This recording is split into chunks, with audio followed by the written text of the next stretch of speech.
past few years, we've heard the term free agents and been told we would all need to become one in order to succeed. The recent economic structures have helped to promote this concept as reality. Where do we get the tools to take control of our career path in the present and future? Welcome to The Career Confidant with your host, Marie Zimenoff. Marie and her guest experts are here to provide you with the tools you need to move forward and achieve your career goals. Now, here is Marie Zimenoff. Hello and welcome to The Career Confidant. Today we are coming to you with another great topic in career challenge, career development, career management. How can you do this for yourself?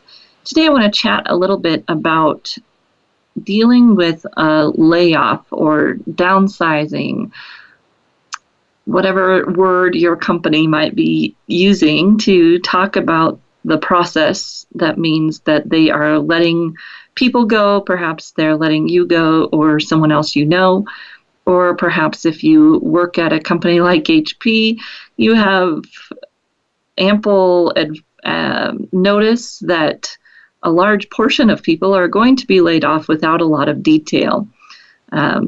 For some reason, there seems to be a bit of an uptick right now in layoffs going on around the world, and part of that being an announcement by HP Hewlett-Packard Enterprises, that they are doing a significant layoff here in the near future, which always wonderful for those folks who work there to have that announcement without any specifics or timeline put to it. So what do you do if you think you may be laid off, if your company is on shaky grounds, if you've seen announcements that something might be coming, or if you are in the unfortunate pool of folks that has been laid off?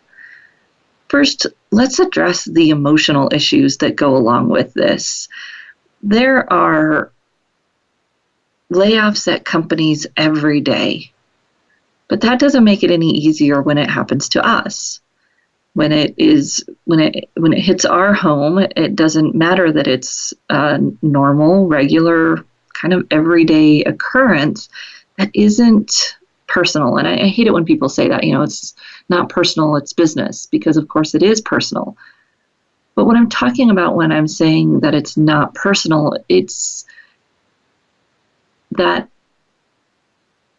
judgment that we do on ourselves about why it happened. We start looking for the whys, the reasons, the rationalizations, and typically all of those are unhelpful. So you can go to the why place that is all about you, that you didn't do something right, you had poor relationships, or you maybe didn't perform the way that you should have. Is that true? Who knows? Does thinking about it that way make it helpful? Probably not. You can go to the negative place that's all about your boss. Well, my boss is a horrible person, and they chose to lay me off because they were threatened. And all of those thoughts typically also aren't helpful. They cause a negative buildup that I guarantee you will come out at a time you don't want it to, and people will be able to see it in a way you don't want them to when you're interviewing for your next position, if you let that stream of consciousness dominate your thinking. Or you can go to the negative place about your company. Sometimes that could be the most helpful. They're the most third-person removed entity, if you will, not a person. And that may be where the blame belongs. Maybe they weren't managing things correctly. Maybe the market's failing. Whatever it might be, those thoughts around why it happened typically are unhelpful. What can be helpful is to look at anything that you'd like to do different next time.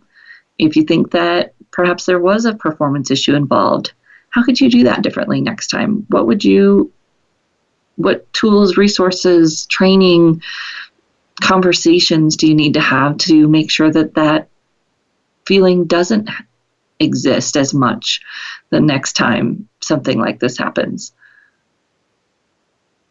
that can be a positive diagnostic to dig into. Was there anything that you would do differently next time? All the other negative thoughts, although cathartic as they might feel, really build up and get in your way when you move on to the future. So we want to recognize those feelings, recognize that we're hurt, recognize that we feel less worthy, discounted, put down. All of those are valid, normal feelings.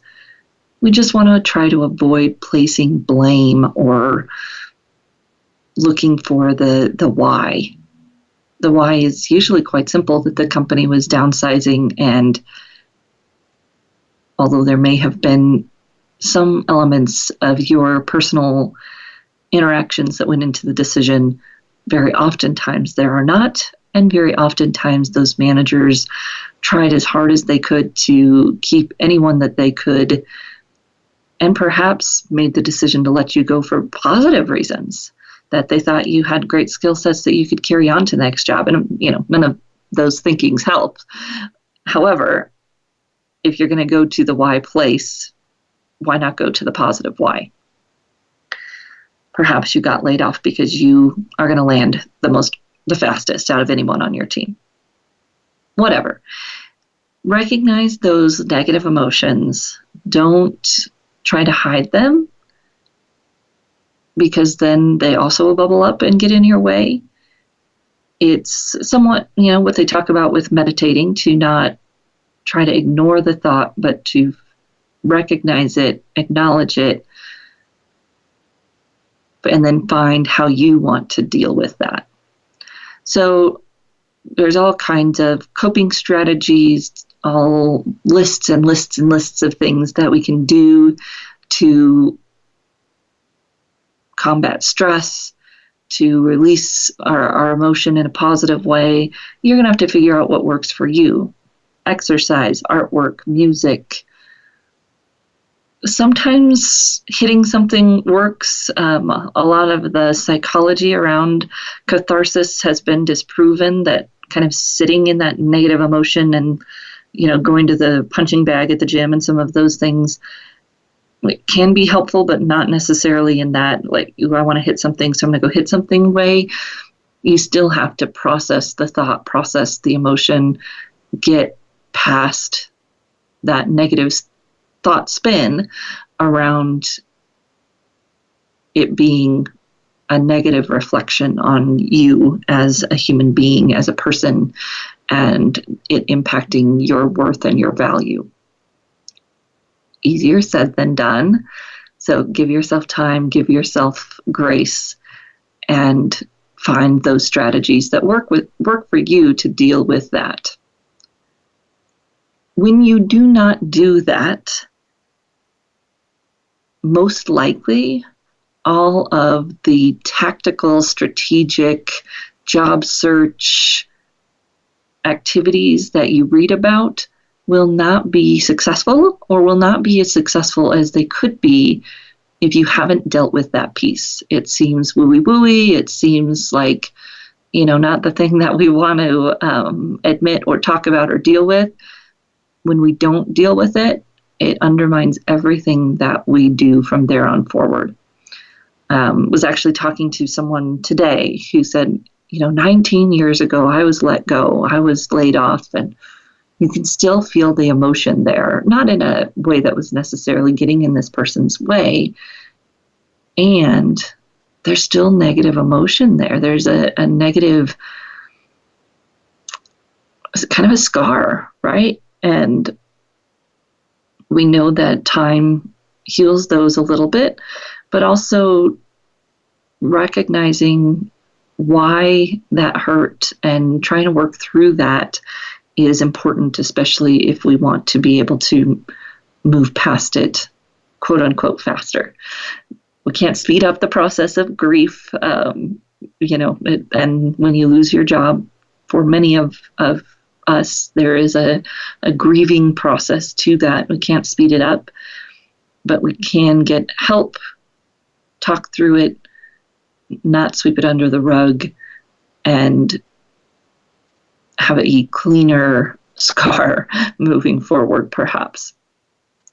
That's our first task. Some people like to go through and Jana Bavosa wrote a book called From Laid Off to Living, and she talked about kind of the unpacking process of getting laid off, saying goodbye to the people that you knew and talked to every day. Unfortunately, many times companies don't allow us to do that. So do it for yourself. Get everybody together for lunch, preferably before you get laid off. But if you're laid off without notice, do it afterwards. Get everybody together for lunch. I read an article today that was talking about, don't have conversations with the people that still work there because it will increase your pain level. And in some ways, I understand that. I think you do have to be careful about who you continue to interact with there. But having a goodbye and some closure can be very powerful. My guess is that advice was being provided because you don't want to continue to identify with that company and continue really having that company as part of your identity. And you're more likely to do that if you're constantly still talking to people from that company. So that makes sense. I talk to people all the time that left companies, some by their own choice, some by layoff, and they still use "our" to describe the company like they still work there. That's a sign that we're still working through that transition and how we want to move forward. We're going to take a short break. When we come back, we're going to talk about a few other kind of concrete things that you can do to deal with the emotional piece of it. And then we'll dive into talking about some of the tactical, strategic actions that you want to take if you are being laid off, afraid you might be, or if you have just recently been laid off. We'll be right back in just a few minutes.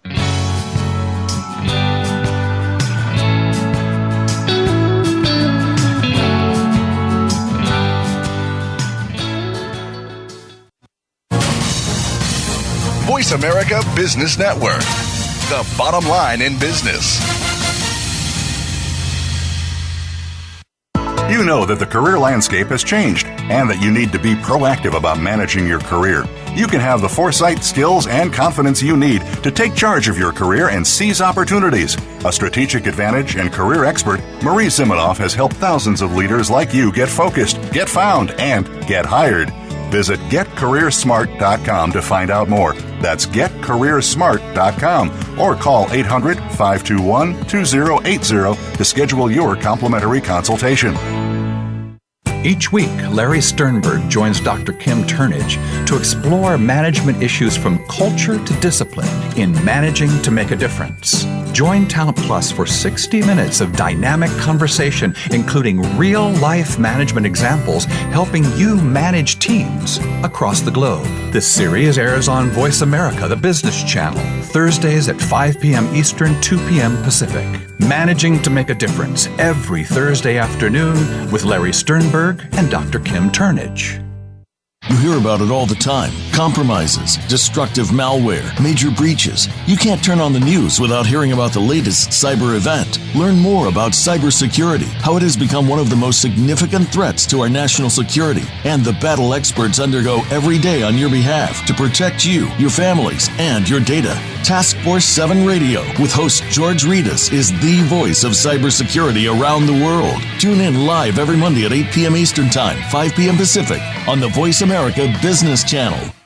Follow us on Twitter at VoiceAmericaTRN. Get the lowdown on guests, new shows, and your favorites. That's VoiceAmericaTRN. You are tuned in to The Career Confidant with Marie Zimenoff.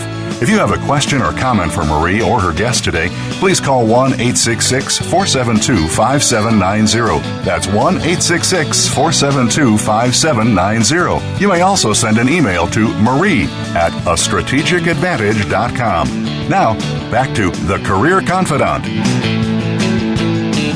Welcome back to the Career Confidante, and today we're talking about layoffs, what to do if you think you may be or if you have been laid off. So we are talking a little bit about emotions and managing those emotions, realizing that they're normal, trying to give yourself an opportunity to express them and process them. Do my little announcement here that, depression is real. Emotional issues are impactful in our life and in our work and in our ability to achieve our goals. And if those are things that you feel like are getting in your way, it might be time to talk to a mental health counselor. There's nothing wrong with that. There should not be the stigma that there is around it, especially here in the U.S. You can talk to a career counselor. Some of them have the skills and competence to help you with those issues, and some of them may refer you to a colleague who deals more with the emotional, overcoming that grief process or working through the grief process. And if it's getting in your way, it's time to stop pretending that it is, and that all of the strategies and tactics are going to be able to overcome that. Typically, when I see people who it is getting in the way for, there's a lot of anger, frustration, or lack of action and lack of motivation, perhaps.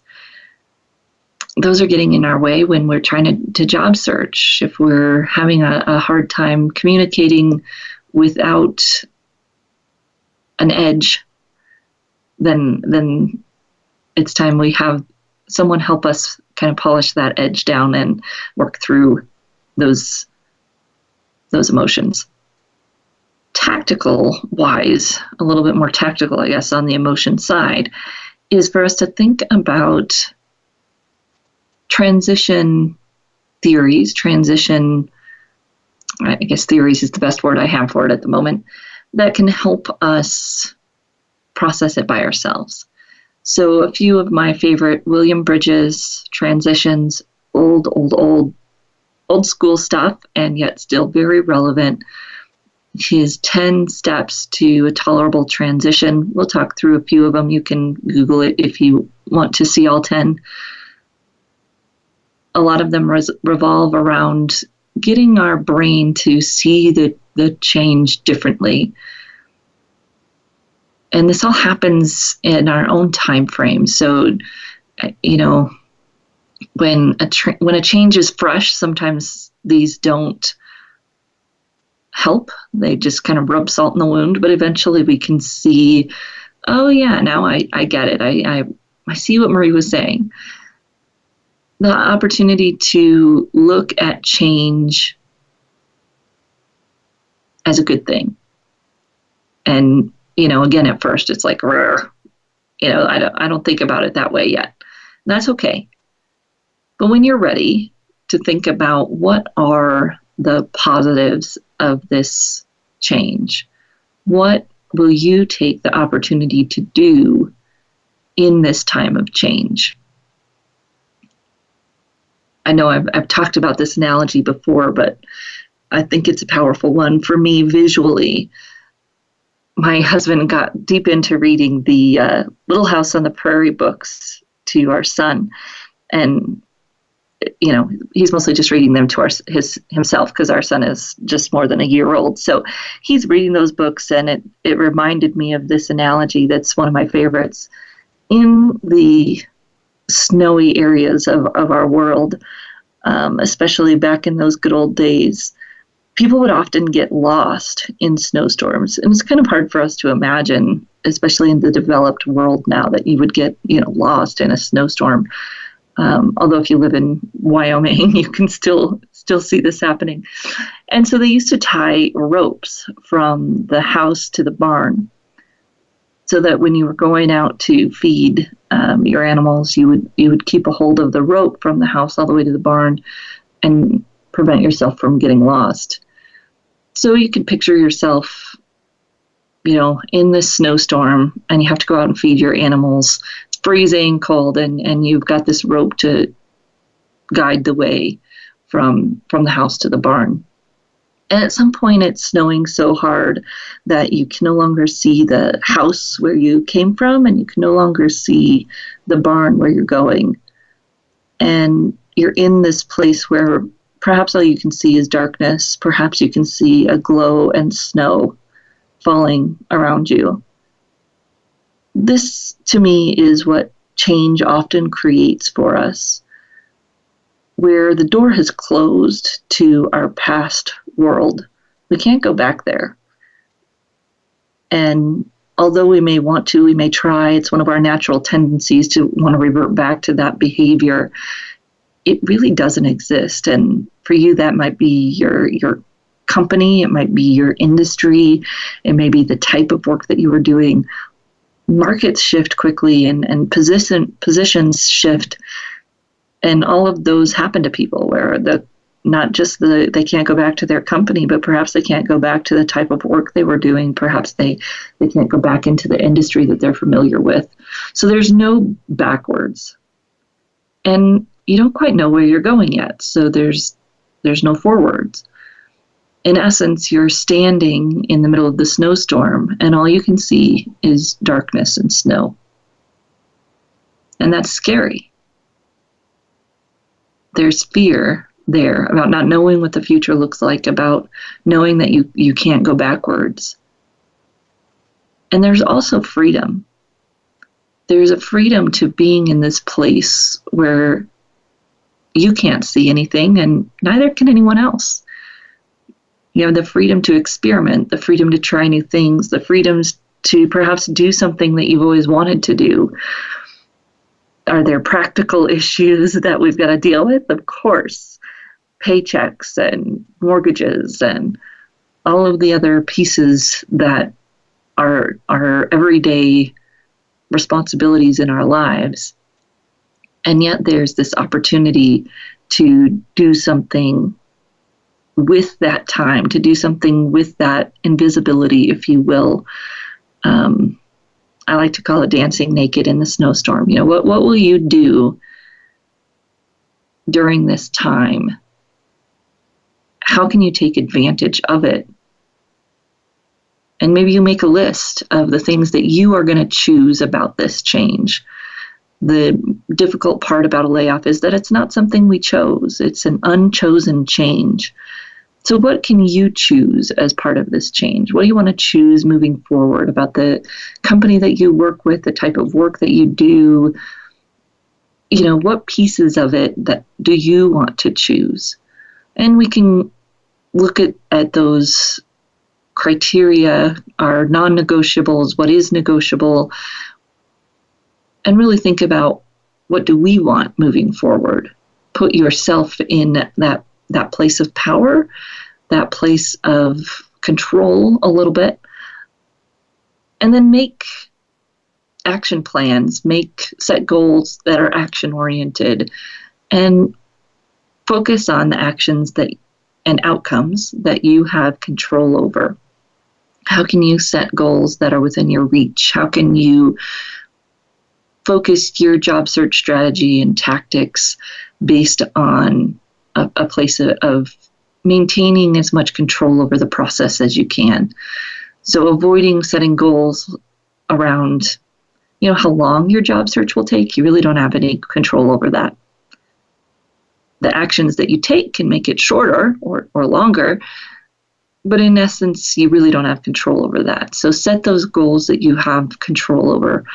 What actions will you take? How many contacts are you going to make? How many jobs will you apply to? What are those pieces that you have control over? And focus your energy and your efforts there. Write Jana's book has some journaling exercises in it to write a goodbye letter. Most of the time you probably don't want to send that to folks. Maybe sometimes it would make sense, but allow yourself to journal, say goodbye, move on in a positive manner for yourself. Some other tactics you can take around change are to, as I was talking about before, do something practical, tactical to liven your own mood. And you know what that is for you. You know what activities, walking, running, stick with the constructive things that will help elevate your mood. There's a lot of research around exercise and elevated mood, so I would recommend that, whatever exercise looks like to you. Get those endorphins flowing, improves your cognition and improves your mood, so you can't beat that one. Do what works for you. Take care of yourself. I used to talk to a recruiter frequently who, especially in the downturn 2009, 2010, worked with a lot of people who struggled, rightfully so. And she said one of the pieces of advice she would give to people was to spend, at least 30% of their search time, 30% of their time while they were searching. So, if you've got 40 hours in a week, to spend 10 of those hours just focused on their own kind of mental health. Because the search process is exhausting. Thinking about the fact that you may be laid off has the same, mental impact. So what are you doing to take care of yourself? I think one of the biggest myths we perpetuate in our society is that selfishness is bad. To a degree, yes. However, selflessness is bad to a degree as well, because if you're not taking care of yourself, you can't help anyone else. You don't have the internal, emotional, physical energy resources to do that. So this is your time to think about how you want to plan those hours to take care of yourself. We want to hit the ground running. We want to spend as much time job searching as possible, but I can tell you that there are only so many hours of job searching you can do to be productive anyways. So it's okay to spend some of that time on yourself. So what do? You know you're going to be laid off. You just were laid off. What are some of the first actions that you want to take? We're going to talk about that when we come back in just a few minutes. We'll be right back here on the Career Confidant.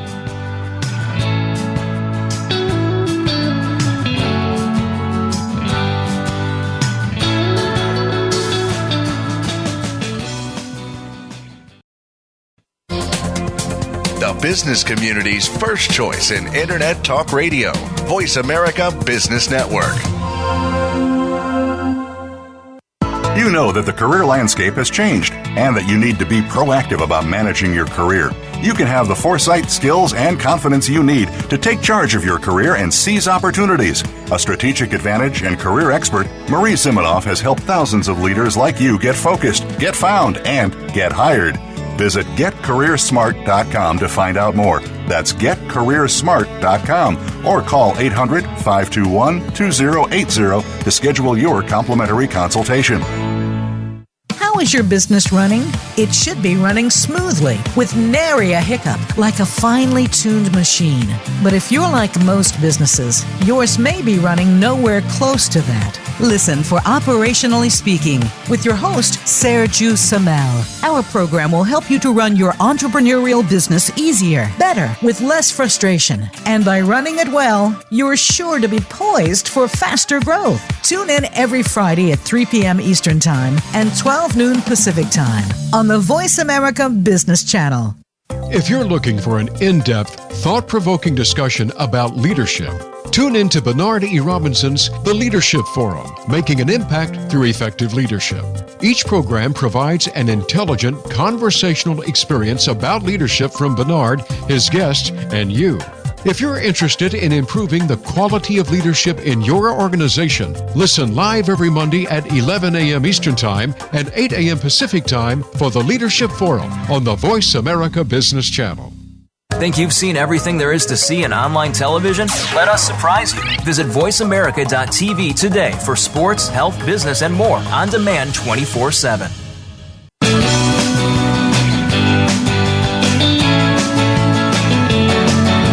You are tuned in to The Career Confidant with Marie Zimenoff. If you have a question or comment for Marie or her guest today, please call 1-866-472-5790. That's 1-866-472-5790. You may also send an email to marie@astrategicadvantage.com. Now, back to The Career Confidant. Welcome back to the Career Confidant. Today we're talking about what to do if you think you might be laid off or if you have recently been laid off. We've been talking a lot about the emotional piece of it because that's important. It will get in our way if we don't take care of it. Kind of alongside that, and as we're processing the emotion, the challenge for us is to avoid jumping right into that kind of tactical job search arena and start with what's our focus. So what types of positions do we really want to be applying for? What do we want to do more of from our last position? What do we want to do less of? And I encourage you to kind of do an inventory, not just of your last position, but also of the positions in the last, maybe your last 3 or 4 positions. What things did you enjoy the most? What things did you not enjoy? What made that a great job? What did you hate about it? That kind of inventory for each job. You're looking for themes, and sometimes when we just do the job we had most recently, we have a slanted perspective because of the situation and may not have as clear of a look on that as we'd like. So go back 2, 3, 4 jobs. What did you like the most? What didn't you like? What daily activities made it a great place to be? What else about the organization or environment made it a nice place to be? And take that inventory for yourself.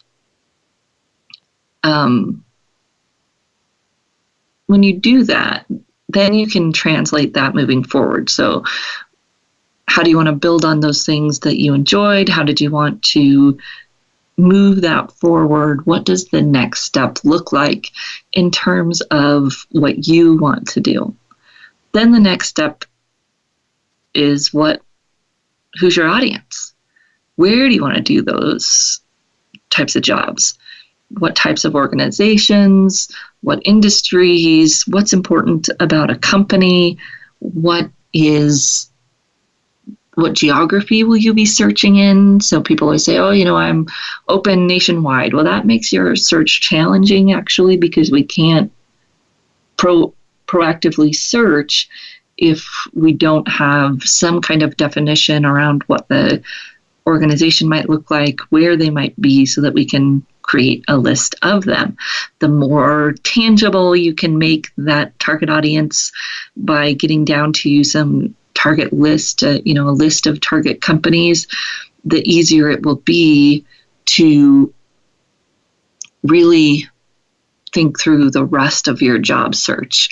You're really clear on what you want to do, the skills that you want to use, the types of positions that you're looking for, and the audience. Where do you want to work? Who are they? What are their needs? What are their pains? It makes the rest of your job search so much easier. So start there with the basics. Resist that urge to jump into action. This planning period will make an extreme impact on your success if you do it. So take a moment, see what's going on in your search, and do that first before you start taking all of the advice online about what to do in your job search. One of the other pieces that you'll want to prepare during this time and start thinking about is, what do you want to say about why you were let go or what happened? This is an area where our emotion make it much more of a big deal than it needs to be. You were laid off. Companies lay people off all the time. There's really no further explanation required. We don't need to go into their poor company management practices and financial issues. We don't need to go into that your boss picked you because he hated you or he was intimidated by you. We don't need any of that. I was laid off. The company restructured. The company downsized. Whatever phrase, cliche as they are, that you want to use, that's enough. And my guess is, if you're working in the same industry and in a somewhat similar industry or geography, people are going to know. They don't even have to ask, right? In Fort Collins, Colorado, when someone from Hewlett-Packard is applying to a position, people assume that it's because that person got laid off or is afraid of the layoffs, which were just publicly announced. So why wouldn't a forward-thinking person start looking? If you have not been laid off yet and you want to look, this is your time. Do it before you need to. Start getting those actions underway, which we'll talk a little bit more about. What job search actions do we want to start with? But even if you are still working and just afraid of a layoff or know that one's coming, start in the same place. Think about what it is that you want to do. What's your focus? What do you want to do? What types of positions? What level? What makes sense for you? And who's your audience? Who's that target audience? And start there. Now, when we talk about job search, I always mention this, to think about how fast you want your search to go is going to be directly related to your focus. So the fastest search is a very similar position to what you've just been doing in a very similar industry. It's a plug and play, right? Employers love that. That's going to be your fastest search. Now, of course, that doesn't mean that's what you need to do, but if you need to land fast, that's your fastest search. If you are wanting to change your industry or position, I would recommend that you would change one or the other, not both. When you change both, things get elongated. You can do it. It usually requires training or something to make that big of a switch. I recommend that you change one or the other. So how can you take your existing skill set to a new industry, or how can you take in your same industry and make a change in what you were doing? So if you've been an engineer in the automotive industry and you think you want to be a product manager, your most likely job search success will be an engineer in the automotive industry. If you want to be a product manager, best case scenario is to stay in the automotive industry where you've got that background, you've got that expertise, you've got the longevity, tenure, and can make that step up into a product manager role. When you try to change both, so try to apply to positions as a product manager in consumer packaged goods industry, that change is more challenging for the employer to see that they can plug and play you, which is what they want to do, right? They want you to hit the ground running. Can it be done? Of course. It's just going to take more time, more networking, more out-of-the-box job search strategy. Changing one or the other instead of both makes it a little easier. So what's that first step? Do you update your resume? Once you know your target audience and what you want to do, that's not a bad step. I would start also by seeing where your network is at. Update that LinkedIn profile. I recommend that you update your LinkedIn profile and your resume in tandem, so they are not a copy and paste of each other. Most of the time I start with getting the stories down. Then you can have the stories of your success in a little bit more lengthy and conversational format on your LinkedIn profile, and in a more concise, skimmable format for your resume. Same stories usually. Sometimes we get some extra stories on LinkedIn because of the elongated format, but they go hand in hand together. Some people say, start networking right away. And I agree that we don't want to lead with our resume when we're networking. However, we do want to have it ready when we start networking. So probably update that first, or perhaps in tandem. Then, where do you start with your networking? It's kind of this daunting activity that you read a lot about, but what do you actually do? How can you start your networking? So we're going to take a short break, and when we come back, dive into where do you start with your networking and your job search to be most effective and to land the fastest when you've been let go. We'll be right back in just a few minutes.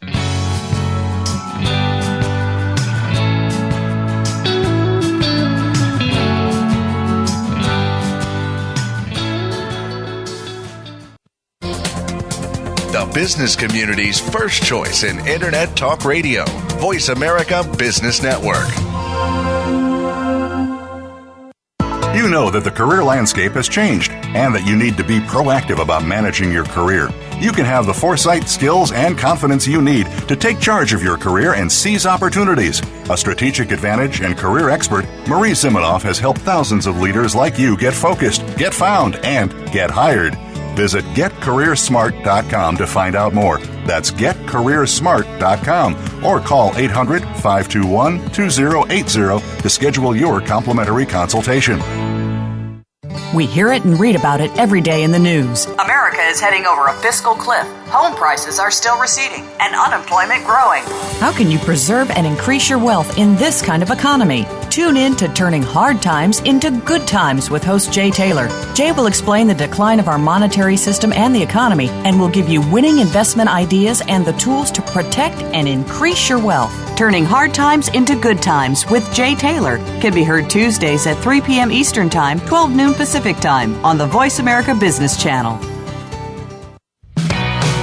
Many industries have been revolutionized by technology in the last decade. Books, music, TV, communications, and now it's happening to our money and the way we pay. Tune in to Breaking Banks with Brett King for a look at how technology and customer behavior will bring about more changes in banking in the next 10 years than in the last 200 years. Listen every Thursday at 3 p.m. Eastern Time, noon Pacific on Voice America Business Channel or on AM 1160 The Voice. You'll never look at your bank account the same again.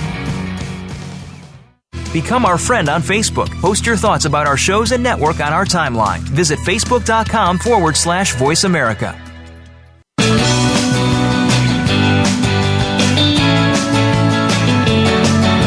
You are tuned in to The Career Confidante with Marie Zimenoff. If you have a question or comment for Marie or her guest today, please call 1-866-472-5790. That's 1-866-472-5790. You may also send an email to marie@astrategicadvantage.com. Now, back to The Career Confidante. Welcome back to the Career Confidante, and today we're talking about what to do if you think you may be laid off or if you've recently been laid off. And, after you get your underlying strategy set in terms of what positions are you applying to, what's your focus, and where do you want to work, what do the target company list look like, then we can start updating our materials, focusing in on that target. Our resume and cover letter and LinkedIn profile are going to keep that in mind, our focus and our target audience. And we dive into the actual process of job search. What do we do? working with a client who had 2 weeks notice that they were going to be laid off. And first thing that she wanted to do was update her profile and resume. Great, we can do that. We had our chat about what is her focus, making sure that we're appropriately narrowing that. You know, it's hard to write a resume with too many audiences in mind, especially if they're somewhat diverse. So, for instance, wanting to apply to both corporate and academic positions, those are going to be fairly different resumes, because we know that corporate people don't necessarily think there's transferable experience from the academic environment to the corporate environment. Sometimes that's true, sometimes it's not, but the perception means that we need to honor that perception and write in the voice of one audience for one document and one audience for the other. And of course, for our LinkedIn profile, we're going to have to kind of walk the line and connect the dots so that that profile can appeal to both types of people. So once we get our focus down, we understand where are you going, then you start this mystical thing called networking. And I recommend you start with the people you already know. You'll read some data out there that says, very few jobs come from people that you already know.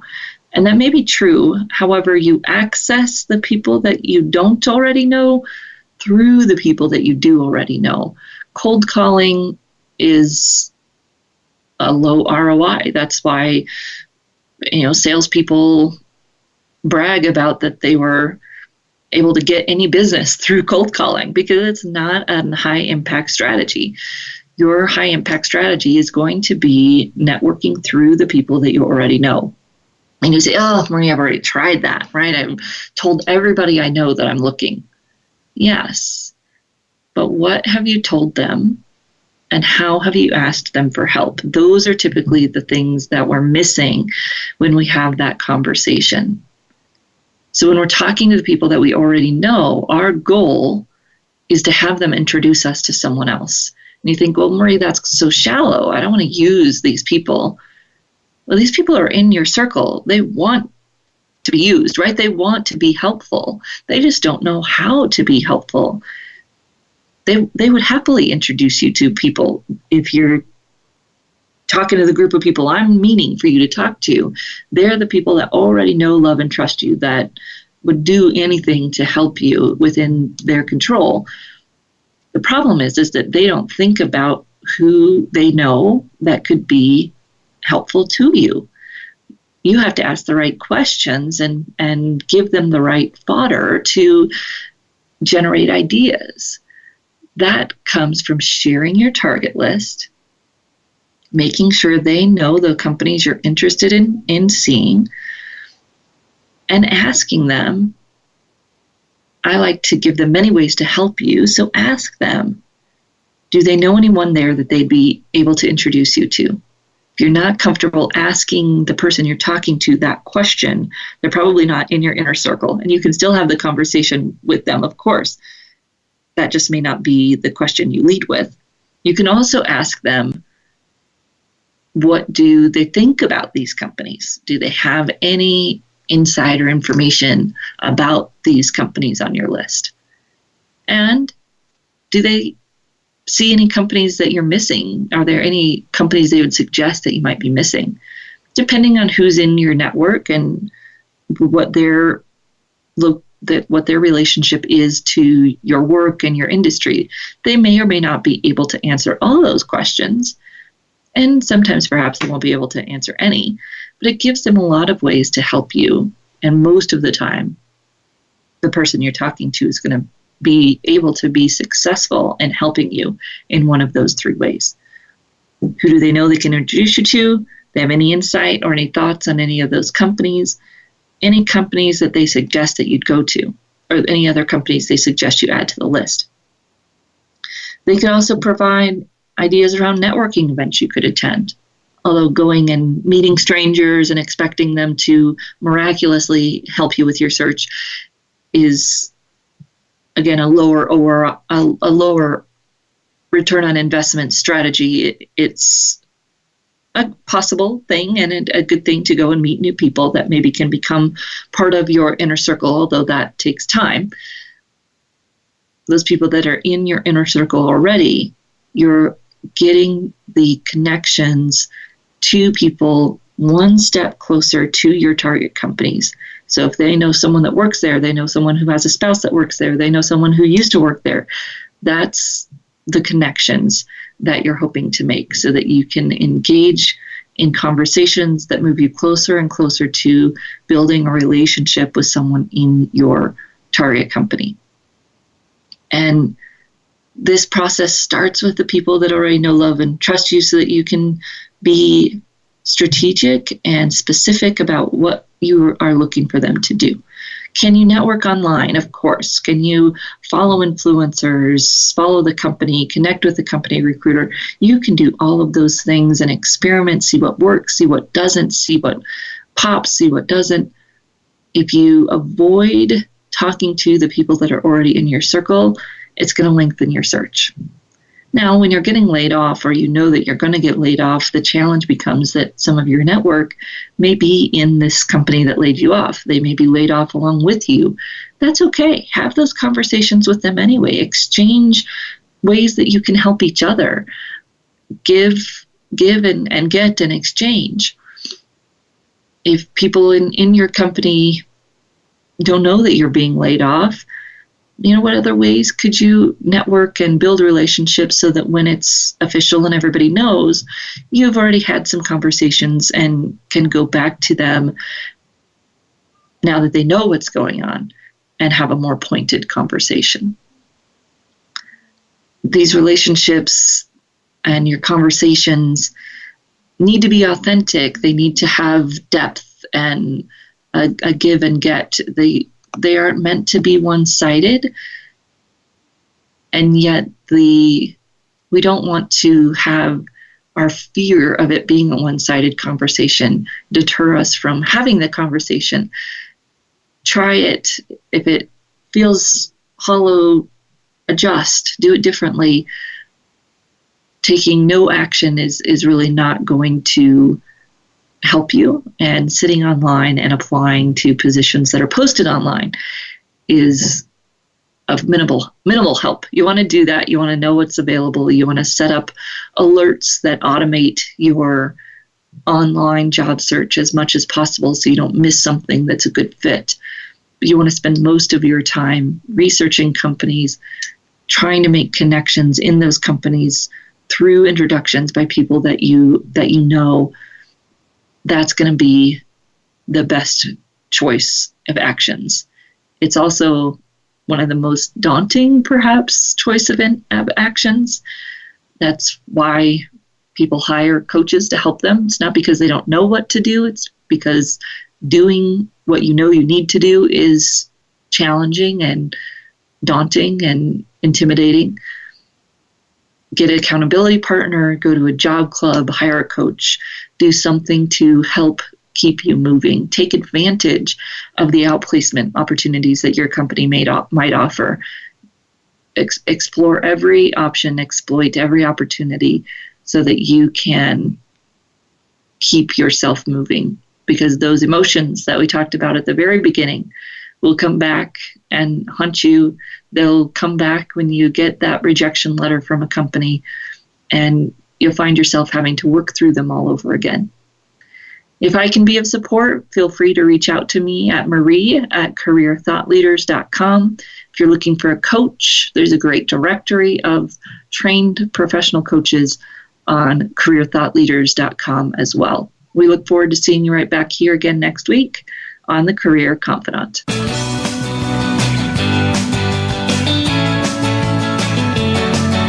Thank you for listening to The Career Confidant. Marie Zimenoff will return again with another terrific guest next Monday at 6 p.m. Eastern Time, 3 p.m. Pacific on the Voice America Business Channel. Be sure to join us then.